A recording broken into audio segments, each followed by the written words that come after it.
Bienvenidos una vez más a un episodio de Al Nodo, temporada 2, segundo episodio de gamificación en No Solo Ceros y Unos, y tenemos de nuevo a Guillermo y vamos a acabar de tratar temas que no pudimos acabar en la primera sesión, como casos de éxito que me interesan muchísimo, que podamos tocar pues todos estos casos, seguramente de empresas que ya conocemos y alguna que otra anécdota que nos pueda contar. Bienvenido, Ernesto. Bienvenidos contertulianos. Adelante. Guillermo, por favor. Guillermo. Hola, ¿cómo están todos? Bueno, agradecido también de que nuevamente me hayan invitado para conversar, así que empecemos. ¿Quieren que partamos conversando sobre casos de éxito? Sí, me gustaría muchísimo que nos comentes tus casos favoritos de éxito. Bueno, uno de los casos virales. Los más virales, bueno, que todavía yo creo que mucha gente lo utiliza. No sé si alguien conoce Duolingo, ¿no? Sí. Es una aplicación totalmente gamificada que sirve para aprender idiomas. Hay otros casos también como Nike Plus, que básicamente eran aplicaciones que te contaban los pasos. Pues son uno de los primeros pioneros que te contaban los pasos para caminar, correr y contar incluso las calorías que ibas como consumiendo en caso de hacer tus propias jornadas de ejercicio. Guillermo, esto sería algo así como un Move to Earn. ¿Alex sabe de lo que hablo? Necesito traducción ahí. Sí, son plataformas tokenizadas que por jugar te pagan. O por moverte, te mueves, hay algunas que generas. Sí. A cambio de dar tú la información, ellos te dan tokens. Claro. Exacto, NFT, ¿no? Bueno, o tokens utility, pero claro, tú estás cediendo de algún modo la información que tú generas, ¿no? Pues oye, me muevo tantas horas, me muevo por esta zona, me paro aquí, me paro allí, ahora he visto un vídeo y aún voy más rápido, ha pasado alguien y aún voy más rápido. Oye, hay cosas más sutiles, un poco no tan entretenidas, como acá en Chile se utilizan todos los puntos LATAM, que es como que canjeas, ganas puntos para poder viajar, o para hacerte descuento en viaje, y pasa en las farmacias, pues pasa en muchos supermercados también lo de los puntos, ¿no? Que son básicamente, y todo eso viene de los videojuegos, sin decirlo, pero viene de ahí. Y qué decir, ya casos que se notan comerciales, pero más históricos de, por ejemplo, el movimiento Scout, ¿no? Que uno de los pioneros de la gamificación en términos de incluir el deporte dentro de la formación de cuadros, ¿no? De cuadros de jóvenes nobles, ecológicos, claro, con ciertos valores. El movimiento de los cautismos es un excelente referente, ¿no? Y si quieren ir a las películas, que es Hogwarts, ¿no? De Harry Potter, con las casas de Harry Gryffindor, Slytherin y no me acuerdo cómo se llama la otra. Pero tiene que ver un poco con eso. Entonces, Hufflepuff, sí. Siempre se me olvida porque son los menos visibles. Siempre todo es en Slytherin y Gryffindor. Pero Maya... Pobre los de Hufflepuff. Yo soy de Hufflepuff. Tú siempre grises, Alejandro. No. Ernesto, tienes la mano levantada. No. Muchas gracias. No, creo que algo que estábamos platicando en nuestro episodio anterior y que, por cierto, a todos nuestros oyentes, recuerden siempre suscribirse, dar like y dejarnos todos sus comentarios para siguientes episodios. Y recuerden siempre suscribirse. Es este tema de cómo el juego socialmente ayuda, ¿no?, a todas estas enseñanzas, pero también acabo de perder mi hilo mental, va relacionado con Fortnite y este modo en el que los adolescentes, las personas, pero quienes no necesariamente tuvieron esa experiencia de juego ante Nintendo, estoy hablando, pero por ejemplo, para otros datos.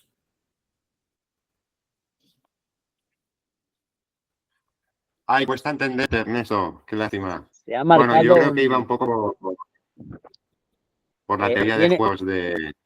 Viene al caso, se ha marcado un game over. Un fatality de internet, un fatality de internet. Eso estaba pensando fatality yo. Pues continúen ustedes, se está fallando mucho acá. Yo quería Sandra. comentar algo. A ver, Anda. un poco de experiencia propia, ¿no? Y quería compartirlo con todos los oyentes y con ustedes que están aquí hoy. La gamificación, nosotros en principio que en mi empresa se ha establecido o se ha creado, ha sido un poco pues para hacer un seguimiento de qué forma están aprendiendo, la intensidad o todo lo que están al final captando de ciertas sesiones, de ciertas charlas, ¿no? Que a nosotros nos interesaba saber hasta dónde llegaban. Pero ¿qué pasa? Que obviamente resultados increíbles. Tenemos ahí la gente peleándose para estar dentro del ranking, porque aparte del incentivo del ranking que ya hemos hablado, de que esa competitividad y esa superación está ahí latente, pues también dábamos incentivos, ¿no? Pero es que había algo que nosotros no pensábamos que íbamos a tener como resultados y era que íbamos detectando líderes que no estaban... o sea, que no están realizando ese rol, y también estábamos encontrando fans de la empresa, influencers dentro de la empresa, que al final nos daban también una visión distinta de aquella persona que estaba en algún grupo determinado, ¿no? Entonces, bueno, pues la gamificación para nosotros, no esperando esos resultados, nos ha servido para poder saber con quién contábamos, en muchos casos para poder dinamizar acciones o comunicar algo. Yo que me dedico a la divulgación, me he apoyado en muchas personas de este tipo para poder tenerlas como aliadas, ¿no? Entonces, no sé, Guillermo, si eso al final la gamificación también te trae esos resultados que al final no los esperas, ¿no? Sí, a mí también me ha pasado con proyectos de Sí. gamificación más de capacitación en ventas, por ejemplo, y de solicitud de feedback, que justamente la gente en el ambiente de juegos es mucho más transparente que el ambiente más formales, ¿no?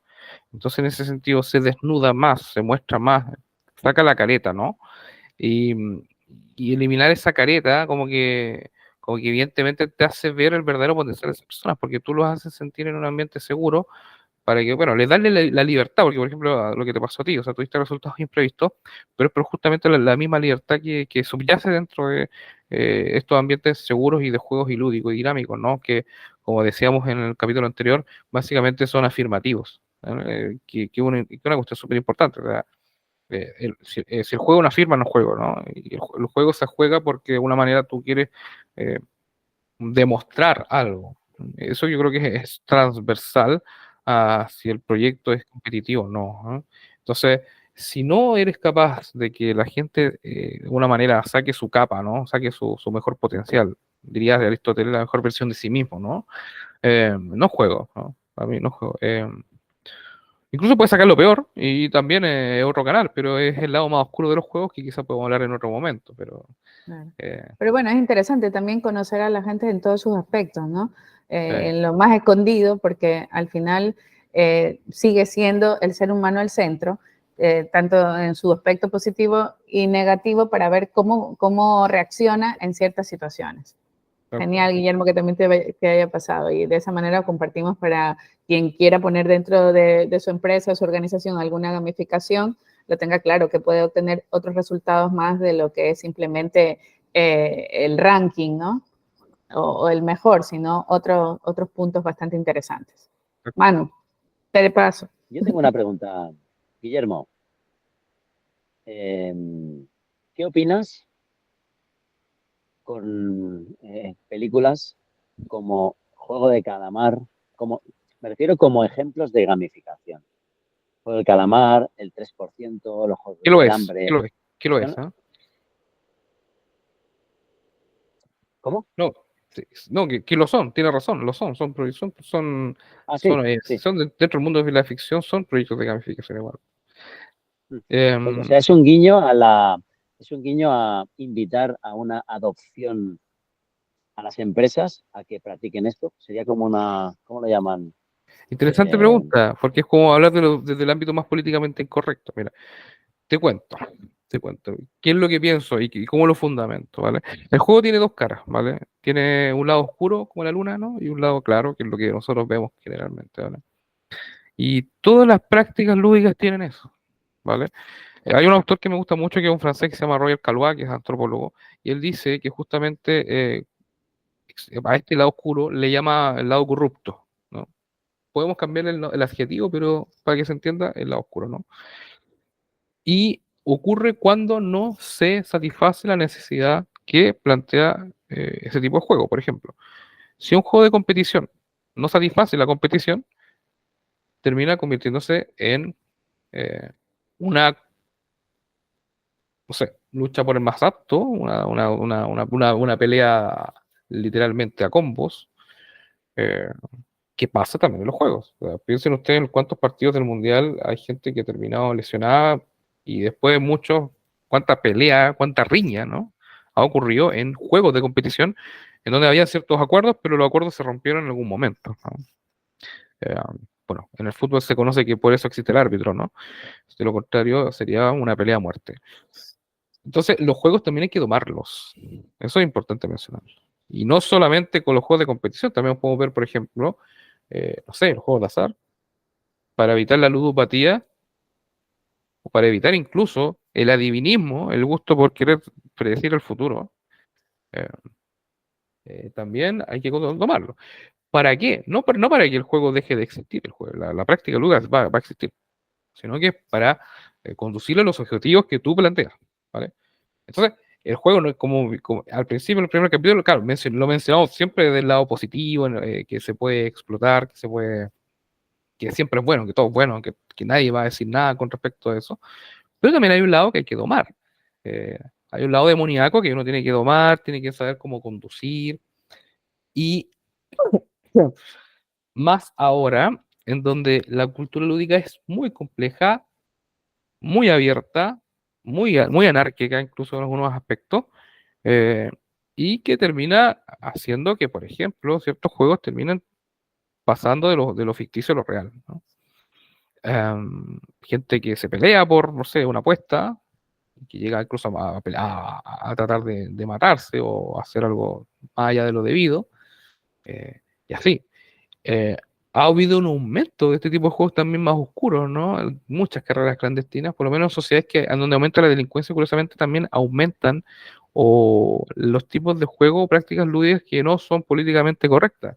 Entiéndase, eh, carreras clandestinas, eh, juegos de apuestas quizá no tan sanas, ¿no? Entonces, es un lado oscuro que es bueno conversar, porque si no se conversa no se piensa, ¿no? Es que es tremendamente complicado porque, dada la realidad y la inmersión, UPC, y cada vez es más inmersivo, es difícil, mira lo que, es disculpa, mira lo que difícil dice Ernesto, UFC, discriminar. Sí, antes era sí. boxeo, ahora UFC, o sea, todo contra todo. Y pasamos por la WF, que todavía existe. A mí me gustaba más esa, ¿eh? Sí, era un equilibrio, era como un Se equilibrio hacía entre... menos daño, era menos. Hostia, ahora da miedo. Era teatro y Juegan coreografía a base de tortas. Sí. con Exacto. digo, Me voy a dar la palabra yo mismo. No, Muchas gracias. Dátela. Oye, Sí, por no, ejemplo, estamos todos Half-Life, emocionados con el gaming y con la gamificación. Half-Life, por ejemplo, tiene patch que son muy oscuros, y se han descubierto también algunos psicópatas que interactúan en estas redes y que cazan a sus víctimas dentro de esas interacciones. Son juegos oscuros. ¿Qué hay de eso? ¿Qué sabes tú? ¿Qué se puede ganar o qué tipo de ingeniería social hay en ese tipo de juegos?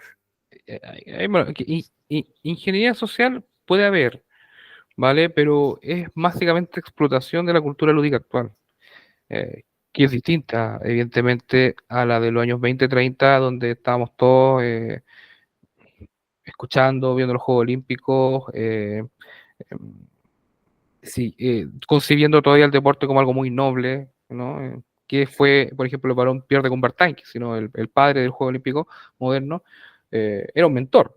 Y los juegos, los deportes, todavía siguen teniendo esa virtud, pero hemos aceptado como cultura, si no practicado y creado y diseñado, ¿no? Otros juegos. Entonces, algo está pasando en la cultura, y esto siempre es de fondo, ¿no? No es que hayan unos tipos metidos en una pieza y diseñando cosas de la nada porque tienen un coeficiente intelectual superior a todo el resto, sino que es gente común y corriente que vive nuestra cultura, la habita y tiene capacidad de diseñar juegos y ofrece justamente microingeniería social, o sea, ellos mismos hacen ingeniería social, ¿no? No hace falta un club Bilderberg para hacerla, ¿no? Eh, que son, por ejemplo, el juego de la ballena, en mis años también se juega la Ouija. Entonces, hay prácticas lúdicas que desbordan a Mario Bros, ¿no? O sea, si nos quedamos hablando de Mario Bros, claro, podemos entretenernos mucho, o de los videojuegos también, pero hay otro tipo de prácticas lúdicas que han ido creciendo, que justamente hay que tenerlas muy monitoreadas. Ahora, que hayan crecido no significa que tengan o sea, que nosotros aquí como las baluartes de la moral los vamos a matar, los vamos a eliminar. Incluso se puede explotar un poco de eso, ¿no? Porque dentro de ese tipo de juego hay dinámica, hay deseos, hay algo que el ser humano busca canalizar. Por eso yo siempre digo que cuando uno analiza este tipo desde la sociología, no siempre hay que partir de lo que se dice que hay que hacer, sino que también de lo que la gente misma hace, con eso que se dice que hay que hacer. ¿No? No somos idiotas culturales que no dicen, mira, este es rojo, este es verde, tú tienes que decir que el rojo es el mejor. La gente Claro, inventa el naranjo, ¿no? O hace otras mezclas. Entonces, hay cierta libertad de movimiento que, que también hay que monitorear también. O sea, hay que ver cómo esa gente, qué es lo que está haciendo la gente en definitiva y que podría aprovecharse. A Manuel hace poco mencionaba el tema del juego de calamar, que fue muy famoso. Eh, Evidentemente es una ficción, es una exageración de algo que nadie, ninguna cultura en este mundo lo concebería, lo volvería real, ¿no? Pero hay cosas ahí que son destacables, ¿no? One Piece. Entonces hay cosas que destacables no en el sentido de que sean buenas, sino que en el sentido de que no están hablando de nuestra propia cultura. Ahora en Chile hay una serie que se llama Gran Hermano, que es una especie de reality distinto a lo de los años 90-2000. Es muy distinta. Entonces, ¿qué estamos viviendo, qué estamos sintiendo, qué estamos canalizando? Y ahí la pregunta es, Ujú. ¿cómo lo recanalizamos? Pero es una pregunta incluso más política, ¿no? Claro, claro, claro. Oye, este asunto de la gamificación es un juego, pero muy en serio, la ramificación de todo esto y los mecanismos de la gamificación tocan, por lo que he estado escuchando, todo, todo, todo, alcanza a todo y es algo muy real, muy actual y no sé, la verdad que me sorprende qué tan poderoso es esto. O sea, lo voy a dejar ahí y Sandra, por favor, Sí. adelante. Mira, me viene bien lo que has dicho, está en todo, ¿no? Con todos. Habíamos hablado ya de las edades, ¿no? Que dependiendo de las edades, las gamificaciones pueden ser más asertivas o no. Y si hablamos de sesgos de género, es posible. O sea, yo, por ejemplo, soy una mujer súper competitiva. En todo lo que haya ranking y haya que ganar y estoy ahí metida, ¿no? De pequeña, cuando estaba Mario Bros, me acuerdo de esto que no me oiga mi hijo, estuve una noche hasta que llegué al Rey Koopa porque yo tenía que llegar hasta ahí, ¿no? Pero realmente existe ese sesgo ahí en género, en tema de gamificación. ¿Por qué se da eso, si es que realmente hay, Guillermo? Es que si hablamos de sesgo de género, bueno, hay sesgo en todo, ¿no? O sea, Sí. tú te refieres a que quizá hay como... Pero me refiero el sesgo, primero, para quien crean los juegos, ¿no? Y segundo, a lo mejor son dos preguntas, ¿no? El sesgo, crean juegos y a lo mejor están solo enfocados para hombres. Y luego, que la mujer no esté tan abierta a esa gamificación, sobre todo cuando es más de acción, videojuegos relacionados con otro tipo de situaciones, ¿no? Sí, Son o dos sea, cosas a lo mejor que la estaba mezclando. sí, mira, si hablamos de crear juegos, ya videojuegos, Nintendo es lo más conservador y ya eh, Xbox es un poco más, lo más liberal, si quieres llamarlo. En ese sentido, claro, Nintendo está salvando a la princesa y de hecho se está autodeconstruyendo, ¿no? De a poco, tampoco. Si quieres llevarlo a ese ámbito, ¿no? Ya no se hacen juegos, o sea, todavía siguen habiendo juegos para niñas, ¿no? Y para niños, ¿no? Eso todavía existe en el mercado y se hace, pero también hay juegos donde hay gente que, o sea, donde crean o diseñan personajes, no sé, no binarios, etcétera. Entonces, igual se está dando eso dentro de los juegos, ¿vale? Claro. De hecho, no perdona, obstante, Guillermo, los dime. gamers ahora, los más destacados son casi todos chicos. O sea, de hecho, cuando en algún momento he querido hacer la invitación o sea, el mismo número de géneros, se me complica. Y más hay gamers chicos, ¿no? Somos más viciosos. Somos ambiciosos. Quería ahí llegar, Guillermo. Y hay un tema, premoderno. Sin decir la AMB, que somos más viciosos. Y no sé, psicológicamente, que Guillermo nos lo explique. Y aquí, Sandra, no quiero caer o sea, no voy a hablar ni siquiera esa palabra. Históricamente, y el mismo José Ortega Gasset incluso lo menciona cuando habla de la formación de los estados modernos, que nos mete un poco de politología. Él dice, hay un texto que me gusta mucho que se llama El origen deportivo del Estado. Y él dice de que los estados modernos, estados-nación modernos, ¿no? se crearon desde grupos de jóvenes, hombres, que se juntaban entre ellos y iban a, literal, Sandra, literal, cazar mujeres y violarla y formar familia, ¿no? Entonces era como era un deseo de conquista del otro, ¿no? De lo ajeno, ¿vale? Y en esa expansión masculina de clan, que incluso él habla del concepto de club que todavía existe, ¿no? Muy masculino todavía, ¿no? Entonces, ese origen, ¿vale? Llámesele patriarcal, como le dice la feminista, o masculino, que prefiero que es más amplio, es un orden aceptado por todos, ¿no? Y terminan en definitiva formando lo que son las primeras aristocracias, ¿no? Las primeras aristocracias europeas, para hablar un poco de eso, que son básicamente los primeros grupos de personas que empezaron a liderar grupos grandes y así se forman las urbes y todo lo que conocemos actualmente. Entonces, eso es histórico, ¿no? Y a propósito de lo que dice Alex, nosotros somos más viciosos y nosotros también somos más camaradas entre nosotros en muchos aspectos. Pues, que generalmente, y no quiero ser discriminador, ¿eh? Que generalmente las mujeres, ¿no? Nosotros somos más de juntarnos entre 10 a hacer un asado. Y ahora la mujer recién está como haciendo eso, o no sé si ahora, pero en realidad lo ha hecho muchas veces. Pero nosotros como hemos tenido más acceso, o más, o hemos sido más considerados más, como dijera yo, más ausencia de responsabilidad. Más ausentes de responsabilidad. Nosotros más ausentes, familiares, agrégale, familiares, hemos formado grupos desde tiempo y hemos también hemos estado muy ligados a lo público, ¿no? A diferencia de la mujer que ha estado generalmente regada a lo privado, ¿no? ¿Cierto, Sandra? En eso yo creo que podemos estar de acuerdo. Por suerte ya poco a poco van cambiando las cosas y bueno, pues. Exacto. Entonces, esto que te explico, esto que ha sido histórico, por eso también se da entre los gamers. Porque pasa lo mismo, ¿sí? Son juntas virtuales, pero en definitiva son juntas de amigos que se conocen toda la vida. Entonces, el hombre como ser humano, ¿no? Como diferente a la mujer en ese sentido, ha tenido más experiencia jugando, demostrando su valía, más historia, si se quiere, más que... Y eso obviamente dentro de nuestra memoria ancestral, si se llama, evidentemente, forma práctica casi de nuestra forma de habitar el mundo. Entonces, somos más competitivos también, somos más peleadores, nos matamos más entre nosotros, ustedes no lo hacen, y no lo hagan, por favor.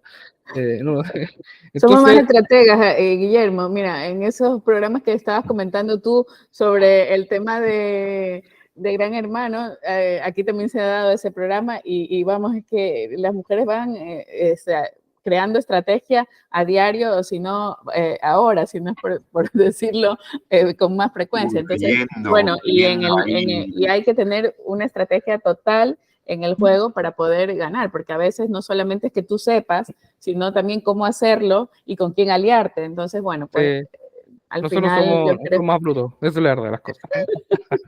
Oye, bueno, ahí lo dejo yo. Guillermo, y es justamente respecto a la historia. Mesopotamia.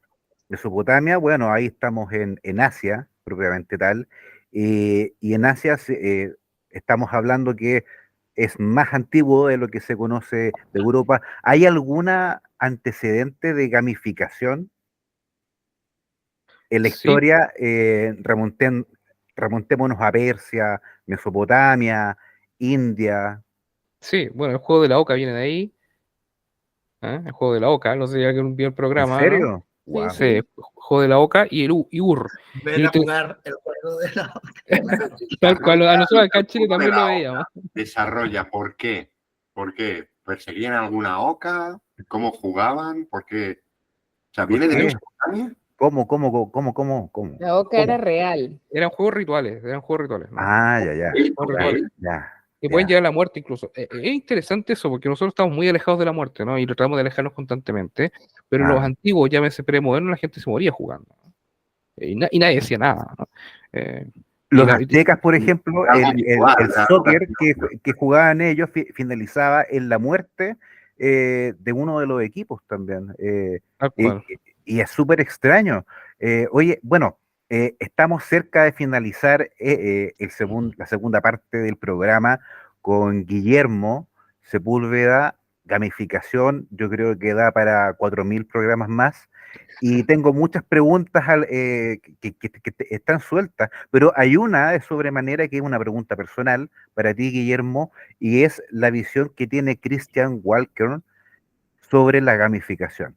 Christian Walker es un gran pensador sudamericano y que tuvo en algún momento interacciones contigo.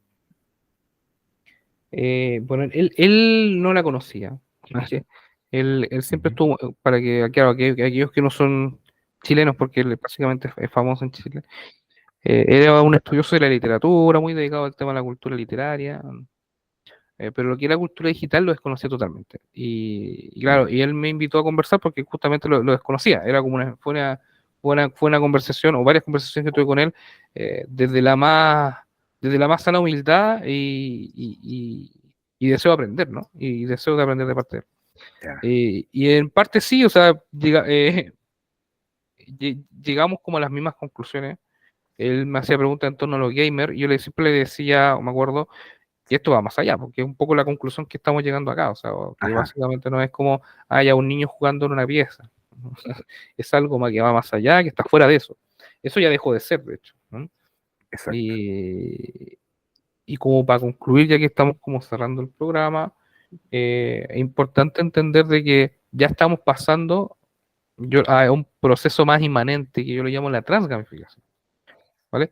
Si Sandra, yo, Manuel o alguien que de aquí ya ha hecho consultoría de gamificación o lo quiere hacer o lo desea hacer, eso está entre paréntesis porque todo esto que hablamos, que está pasando fuera de incluso la oficina, donde generalmente están los consultores, está pasando mucho más rápido. Y eso yo le llamo un proceso más que una metodología, que es transgamificación, que va más allá de la gamificación. Y eso es un proceso transformador que está en curso. Y es la explicación, la causa raíz de todo lo que estamos hablando. ¿Vale? Que básicamente, Wow. resumiendo, es de gamificación de proceso de historia a experiencia. Después de seguro van a venir las sensaciones, ¿no? Que son como una unidad mucho más mínima, mucho más líquida, ¿no? Que la experiencia misma. Todo ahora hablamos de experiencia de cliente, customer journey, etcétera, o yo quiero tener una linda experiencia con mi familia, está muy de boca la palabra. Después quizá vamos a hablar de otro tipo de concepto un poco más líquido, más diluido. Y así va, ¿no? Así va. Y eso significa, y el metaverso es eso, gamificación de experiencia con sensaciones, ¿no? Y para allá va, entonces es un proceso que está ampliando, por eso siempre yo les decía que los juegos se están abriendo, ¿no? Que la cultura lúdica se está abriendo, se está Sí. complejizando aún mucho más.